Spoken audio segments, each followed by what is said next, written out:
News line, अचूक वेधक.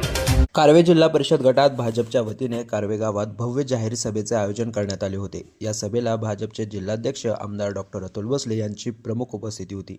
यावेळी कारवे गावासह परिसरातील ग्रामस्थ मोठ्या संख्येने उपस्थित होते. सभेला उत्स्फूर्त प्रतिसाद लाभला. उपस्थितांना संबोधित करताना आमदार डॉक्टर अतुल भोसले यांनी या मतदारसंघातून भाजपाच्या उमेदवार मोठ्या मताधिक्याने निवडून येतील असा विश्वास व्यक्त केला. तसेच या मतदारसंघाला काँग्रेस मुक्त करण्याचा निर्धार भाजपने केला असून आगामी निवडणुकीत जनतेचा कौल भाजपच्याच बाजूने असेल असेही त्यांनी यावेळी स्पष्ट केले.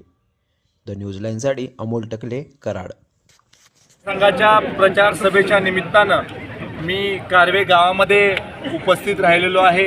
अत्यंत चांगल्या प्रकारचं वातावरण कारवे वडगाव जिल्हा परिषद मतदारसंघामध्ये आहे. मोठ्या मताधिक्यानं जिल्हा परिषदेच्या आमच्या उमेदवार आणि पंचायत समितीचे आमचे दोन्ही उमेदवार हे निवडून येणार आहेत. एक चांगल्या प्रकारचं चांगलं वातावरण इथं बघायला मिळतं आहे आणि त्यामुळं जी काही आघाडी असेल ही जिल्ह्यामध्ये सगळ्यात जास्त आघाडी या मतदारसंघाची असेल असा मला विश्वास आहे. सामील होते त्याबद्दल काय सांगा? आम्ही मतदारसंघ काँग्रेस मुक्त करत आहोत.